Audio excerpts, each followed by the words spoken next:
강원도의 현안과 이슈를 짚어보는 헬로 이슈 토크 시간입니다.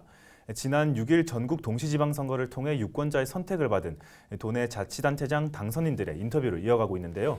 오늘은 현직 군수와의 맞대결에서 큰 폭으로 승리하며 홍천 군정의 수장으로 결정된 신영재 홍천군수 당선인 모시고 당선 소감과 앞으로의 계획에 대해 이야기 나눠보겠습니다. 신영재 홍천군수 당선인 스튜디오에 나와 계십니다. 안녕하십니까? 네, 안녕하세요. 반갑습니다. 네. 민선 8기 출범을 눈앞에 두고 바쁘신 와중에 나와주셨습니다. 네. 먼저 홍천 군민들께 인사 말씀 부탁드립니다. 네. 먼저 지난 6월 1일 지방선거에서 저를 홍천 군수로 뽑아주신 홍천 군민 여러분께 진심으로 감사드립니다. 반드시 홍천 군민들께서 원하는 새로운 홍천, 그리고 홍천 군민이 주인되는 새로운 홍천을 꼭 만들어내도록 하겠습니다. 네, 이 당선 이후에 축하도 당연히 많이 받으셨을 거고 네. 실제로 이제 홍천군을 좀 어떤 식으로 바꿔달라, 변화를 좀 보여달라는 여러 당부 말씀도 들으셨을 것 같은데요. 네. 지역민분들께서 주로 좀 어떤 말씀을 좀 해주십니까? 우선은 좀 변화된 홍천을 기대하는 분들이 참 많습니다. 그 중에서도 우리 지역 주민들이 행정기관을 방문했을 때에 어떤 그 요청하는 민원에 대한 사안이 좀 더 적극적으로 이루어질 수 있으면 좋겠다라는 그 내용들을 참 많이 갖고 있고요. 또 하나는 지금 참 어렵지 않습니까? 일자리 그리고 경제 회생에 대한 기대감을 많이들 갖고 계시고 또 그것에 대해서 적극적으로 또 군정을 이끌어 나가 달라는 그런 요구가 참 많은 것 같습니다. 네, 개인적으로는 홍천군의원에서 강원도의원 4선에 이어서 지자체장까지 첫 출마에 모두 당선이 되셨어요. 네. 전부 다. 네. 실패 없는 당선. 어떤 비결이 좀 있으십니까? 글쎄요, 그것은 지역 주민들과의 격이 없는 소통이 아니었는가 이런 생각이 듭니다. 사실 아마도 저와 같은 이력이 이렇게 흔치는 또 않을 것 같아요. 네네. 또 기초의원에서 또 광역의원 거치고 또 자치단체장까지 이렇게 꾸준하게 성장해 나가는 지역의 정치인이 그렇게 흔치는 않을 것 같은데요.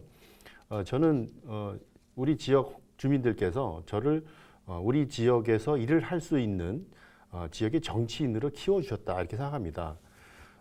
끝없이 주민들과 소통하면서 홍천군 주민들이 어떤 것을 기대하고 또 홍천군의 지향점을 어떻게 만들어내야 되는지 또 어떻게 이끌어 나가야 되는지 이런 것들을 끊임없이 대화를 통해서 해왔기 때문에 또 자연스럽게 군수로서의 역할도 내어주시지 않았나 이렇게 생각하고요. 제가 실패하지 않고 이번 5번째 선거를 치를 수 있었던 요인은 주민과의 소통이고 또 초심을 잃지 않는 그런 모습을 보여드렸기 때문에 국민들께서 저를 선택해 주지 않았나 저 스스로 그렇게 생각을 합니다. 알겠습니다. 다들 겸손한 말씀을 좀 해주셨는데요. 최근에 이제 허필용 군수와 직전 경쟁 상대였던 허필용 군수와의 만남을 가진 것으로 알고 있습니다. 네. 어떤 이야기를 좀 나누셨습니까? 우선은 민선 7기 4년을 이끌어 오신 전임 허필용 군수의 노고에 감사한다는 이야기를 좀 전했고요. 또 새롭게 이끌어 가기 위한 구상에 대해서도 조금은 이야기를 나눴습니다. 또 선거 과정에서 어떤 경쟁 구도에 있으면서 있어 왔던 또 앙금들은 좀 털어내고 또 지역의 선후배로서 또 선배 군수, 후배 군수로서 서로가 좀 존중해 가면서 새롭게 홍천을 만들어 가자 이런 이야기들 좀 나눴던 것 같은데 서로에게 격이 없는 덕담을 주고받는 그런 시간이었습니다. 네. 알겠습니다. 사실 이제 각 지자체마다 인수위원회를 구성하고 이제 민선 8기 준비에 여념이 없는 상태인데 홍천군 역시 이제 체인지 홍천이라는 슬로건을 걸고 인수위를 구성을 했습니다. 지금까지 다양한 작업들이 지금 있어 왔던 것 같은데 어떤 일들이 좀 일어나고 있습니까? 우선은 이제까지 홍천군에서 진행되어 오고 있는 여러 가지 사업들을 좀 꼼꼼하게 들여다보고 있습니다. 또 그 과정에서 또 업무가 어떻게 추진되어 왔었는지 또 사업들이 어떻게 추진되어 왔었는지를 다시 한번 점검하면서 새로운 시각으로 탈바꿈하기 위한 작업들을 해나가고 있다 이렇게 말씀드리고 싶고요. 분명히 말씀드리지만 이 전 군정에서 문제가 되었거나 또 잘 추진되지 못했던 일들, 또 추진하지 않았던 일들 이런 것들을 중심으로 해서 새로운 탈바꿈, 새로운 모습으로 이끌어내기 위한 인수위원회 활동을 하고 있습니다. 네. 앞서서 이제 대여섯 개의 질문 중에서 거의 모두 이제 소통이라는 단어 그 네. 부분을 굉장히 강조를 많이 해주셨어요. 실제 이제 홍천군수 당선과 함께 소통을 최우선으로 삼겠다는 말씀까지 해주셨는데 특히 이제 홍천군 같은 경우에는 전국 지자체 중에서 이제 가장 넓은 면적을 가진 만큼 네. 이 민의를 수렴하는 게 좀 쉽지만은 않습니다. 어떻게 그렇죠. 이런 걸 좀 이끌어 나가실 생각이십니까? 그 면적으로 보면 그 제주도 면적과 같다고 이렇게 보시면 되거든요. 그렇기 때문에 주민들을 직접 찾아뵙는 일이 이렇게 쉽지는 않습니다. 그래서 저는 주민들에게 직접 찾아가는 민원 상담관 제도라는 것을 네네. 통해서 군수를 대신해서 공무원이 직접 군민들을 찾아가서 또 개선해야 될 점, 또 우리 군에 건의하는 또 여러 가지 사업들, 제안들, 정책들 이런 것들을 수렴하는 제도를 신설해서 운영하려고 합니다. 반드시 찾아가는 민원 상담관 제도가 이제는 적극 행정의 모습을 보이고 또 주민들에게 행정 서비스의 만족도를 높여드릴 수 있는 방안이라고 생각합니다. 반드시 찾아가는 민원 상담관 제도를 잘 만들고 또 잘 운영해서 존경받는 홍천 군민들을 위해서 이 제도를 잘 운영해 나가도록 하겠습니다. 알겠습니다. 그리고 이제 선거 과정에서 사실 군수님께서는 이제 당선인 분께서는 군수 집무실을 네. 시장으로 이전을 하겠다 네. 이런 말씀도 해주셨어요. 그 계획은 좀 어떤 식으로 진행되고 그러니까 있습니까? 그것도 어떻게 보면 이제 찾아가는 민원 상담관 제도와 같다 이렇게 보시면 되거든요.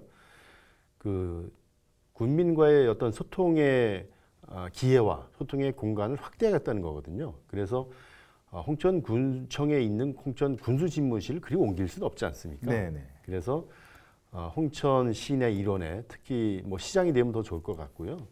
그곳에 군수가 또는 홍천 군무원이 공무원이 찾아가서 주민과 소통할 수 있는 소통의 공간이다 이렇게 이해하시면 좋을 것 같습니다. 그래서 이 소통의 공간을 통해서 군수에게 직접 건의하거나 또 정책들을 제시하는 이런 공간들을 만들어내고요. 또 저는 홍천군에서 또 우리 국민들께 전달할 수 있는 여러 가지 제안들 또 사업들도 직접 그 자리에서 설명하고 이 공간은 군수와 군민이 직접 얼굴을 대면하고 만나서 이야기하면서 소통할 수 있는 공간이 될 수 있을 것 같아요. 그래서 조금 전에 말씀드렸던 찾아가는 상담관 제도 또 소통의 공간 시내에 반드시 만들어서 홍천 군민들이 원하는 홍천을 만드는데 좋은 제도로 정착될 수 있도록 하겠습니다. 네, 알겠습니다. 다음 달이면은 민선 8기가 이제 출범을 앞두고 있습니다. 네. 군수님, 이 당선인 분께서는 가장 먼저 살피게 될 일은 어떤 걸 좀 꼽아 보시겠습니까? 조금 전에도 말씀드렸지만 경제 살리기 또 민생 이것들을 최우선적으로 살펴볼 계획입니다. 코로나 상황에서 정말 어렵게 또 이 사업들을 하고 계시는 우리 지역의 자영업자를 포함한 소상공인들 또 기업인들 이분들의 애로를 충분히 담아내고요. 또 이분들이 우리 지역에서 건강하게 기업을 유지하고 또 자영업을 하실 수 있도록 하는데 힘이 될 수 있도록 차근차근히 잘 챙겨나갈 계획입니다. 네. 그리고 이제 이 얘기를 빼놓을 수가 사실 없을 것 같습니다. 네. 용문 홍천철도의 조기 착공, 이제 네. 강원도의회 경제건설위원회를 출신이시기 때문에 이 당선인께서도 더욱 큰 관심을 가지고 있는 사업이라고 할 수 있을 것 같은데 네. 특히나 이제 여당 군수로서 정부와의 협치에 대한 기대감도 주민분들이 상당히 많이 가지고 계시거든요. 그렇죠. 어떤 계획을 좀 가지고 계십니까?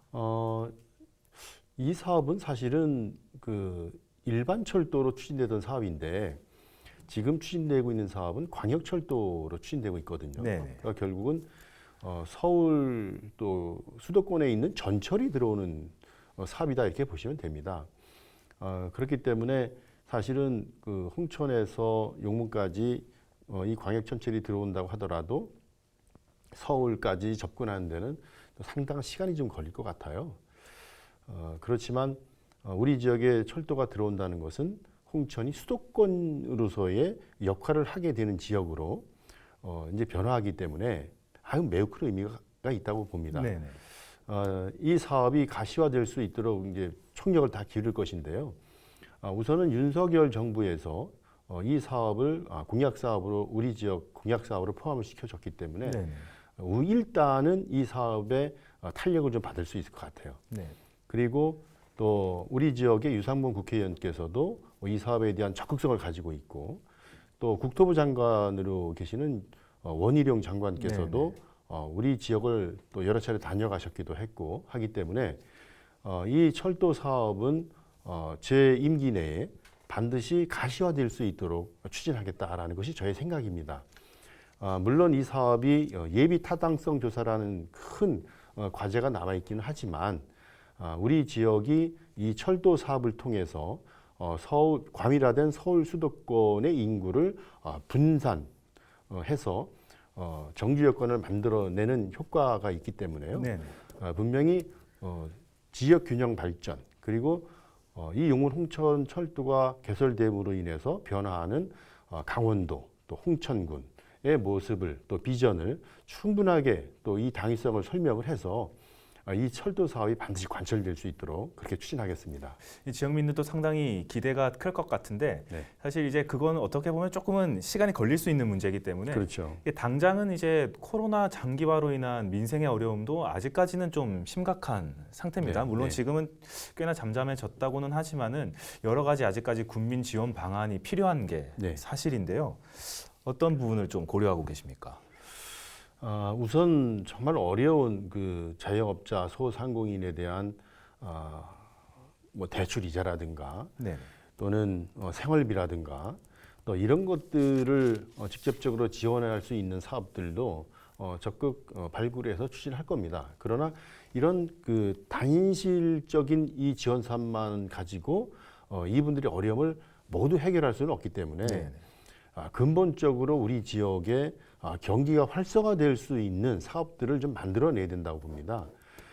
그래서 선제적으로 우리 지역의 농공단지나 또 산업단지를 만들고 또 우수한 또 우량한 기업들을 우리 지역으로 유치를 하고 그 기업들 운영을 통해서 양질의 일자리를 만들어내고 네네. 그것이 우리 지역 주민들에게 실질적 경제적 이익으로 돌아갈 수 있도록 장기적인 계획도 함께 수립을 해서 추진을 해야 된다고 봅니다. 반드시 이것은 직접 지원과 또 장기적인 지원의 방법 또 이런 계획을 가지고 추진을 하면 성과가 있을 것으로 보입니다. 네. 그런 단기, 장기 정책의 투트랙 전략이 반드시 그렇죠. 필요하다. 네. 이런 말씀이신 거고요. 알겠습니다.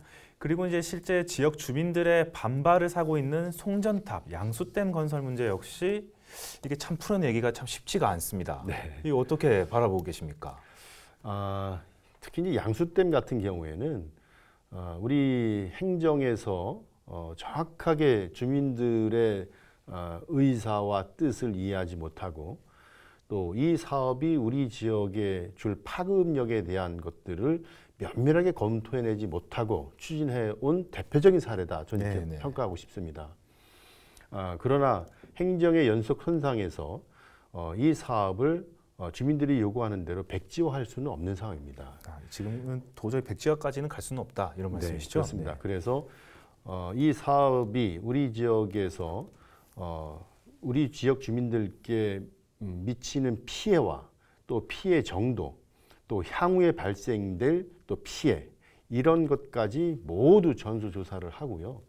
또 현재 지역 주민들께서 요구하는 내용들까지 모두 담아서 우리가 한전에 요구할 것들은 강력하게 요구하면서 이 사업이 우리 지역에 도움이 될 수 있는 방안으로 추진될 수 있도록 강력하게 요구를 할 겁니다. 그리고 또 한전에서 추진하는 사업은 별도로 하더라도 우리 지역에서 지원해 드릴 수 있는 또 이런 것들도 파악을 해서 어렵지 않게 지내실 수 있도록 하는데 좀 만전을 기하도록 하겠습니다. 반드시 좀 하지 말았어야 될 사업들 또 추진하지 말았어야 될 정책들이긴 한데 이제 와서 이것을 백지화하는 것은 현실적으로 좀 어렵다. 그러나 우리 지역 주민들의 뜻을 모두 담아서 지역 주민들과 함께 이 사안은 대비해 나가도록 하겠습니다. 사실 이게 뭐 취소된다면 좋겠지만은 그럴 수는 없다 이렇게 밝혀 주셨는데 네. 그렇지만은 이게 결국에는 그렇다면 이제 설득의 과정이 또 필요하지 않겠습니까? 그렇죠. 주민분들 네, 네. 그 과정이 사실 쉽지만은 않아 보이거든요. 네. 그렇다면 이제 앞서 말씀해 주셨던 소통의 문제가 결국에는 큰 역할을 해야 될 것 같은데 네. 그 부분에 대해서 좀 자신감이 좀 있으십니까? 어떠십니까? 솔직한 표현이 필요한 시기라고 저는 생각합니다. 안 되는 거는 안 되는 대로 정확하게 지역 주민들에게 말씀을 드려야 되고요. 될 수 있는 것은 왜 돼야 되는지에 대한 필요성도 분명히 주민들에게 솔직하게 이야기를 할 필요가 있다고 봅니다. 이제까지 그런 것들이 좀 두려워서 되는 것도 안 되는 것으로, 안 되는 것도 되는 것으로 명확하지 못한 군의 정책적인 판단이 좀 잘못된 것으로 인해서 오늘날 우리 지역 주민들의 갈등과 반목이 심화됐다. 네, 저는 네. 이렇게 보기 때문에 이제라도 새로운 시각으로 접근하고 또 우리 지역 주민들의 뜻이 무엇인지를 잘 파악해서 지역 주민들과 함께 대응해 나가도록 하겠습니다. 그러나 그것이 반드시 백지화가 되기는 어려운 상황이라고 저는 판단하기 때문에 그 후속적인 대안을 찾아 나가도록 하겠습니다. 네, 알겠습니다. 어쨌거나 이제 소통을 최우선으로 하면서 어떻게 보면 이제 행정의 예측 가능성을 계속해서 높여가겠다. 그렇죠. 이렇게 판단을 해도 되겠습니까? 그렇습니다. 알겠습니다. 네, 다음으로는 이제 정체돼 있는 홍천을 활발한 도시로 만들기 위해서는 문화, 예술, 체육, 관광 분야에 대한 변화도 확실히 좀 필요해 보입니다. 구체적인 계획은 있으십니까? 우선은 그 영상 산업을 통해서 우리 지역을 좀 활성화시켜 보고 싶다라는 구상을 좀 가지고 있는데요. 그 중에서는 이제 드라마 테마파크나 스튜디오 또는 대형 영화 촬영소 이런 것들을 좀 구상하고 있습니다. 과거에 이 영상 촬영 사업이 실패한 사례가 상당히 많다는 것도 알고 있습니다. 그러나 이것들은 이제까지의 그런 방식에서 탈피해서 우리 지역 주민들에게 실질적 도움이 될 수 있는 방안으로 계속해서 또 연구하고 그 대안들을 만들어 나가고 있습니다. 반드시 홍천이 서울과 아주 가까운 거리에 있고 또 천혜의 자연 경관을 가지고 있고 이곳에 스튜디오를 통한 또는 그 영화 촬영, 또 드라마 촬영이 가능한 시설을 가미한다면 분명히 우리 지역이 영상 산업의 중심이 될 수 있다 이렇게 생각합니다. 이 영상 산업을 통해서 함께 가야 될 것이 이제 문화 예술이 같이 갈 건데요. 이것은 하나하나 단계적으로 더 추진해 나가도 그렇게 하겠습니다. 네, 알겠습니다. 더 길게 얘기를 나누고 싶지만 이제 어느덧 이제 마지막 질문 시간인데요. 끝으로 이제 뭐 앞으로의 계획이 있으시다거나 못다한 말씀이 있으시다면은 간단하게 부탁 좀 드리겠습니다. 우선은 존경하는 홍천 주민들께서 저를 홍천 군수로 뽑아주신 것에 대해서 다시 한번 깊은 감사를 드립니다. 홍천군의 변화가 필요합니다. 그러나 홍천 군수 혼자서 하는 일은 한계가 있습니다. 반드시 홍천 군민들의 동의를 이끌어내고 홍천 군민들께서 함께 힘을 모아 주실 때 홍천군의 변화와 새로운 홍천군을 만들 수 있다고 저는 봅니다. 늘 말씀해 드렸던 것처럼 반드시 군민이 주인이 되는 새로운 홍천을 만들고 또 홍천군에 사는 것이 좀 떳떳하고 자랑스러울 수 있도록 자랑스러운 홍천을 만드는데 앞장서 뛰도록 하겠습니다. 앞으로 홍천 군민 여러분 잘 모시겠습니다. 그리고 홍천 군민 여러분 저에게도 많은 힘을 모아주시기 바랍니다. 정말 열심히 하겠습니다. 고맙습니다. 네, 헬로 이슈토크 오늘은 신영재 홍천군수 당선인과 함께 당선 소감과 앞으로의 각오를 들어봤습니다. 네, 시청해주신 여러분 감사합니다.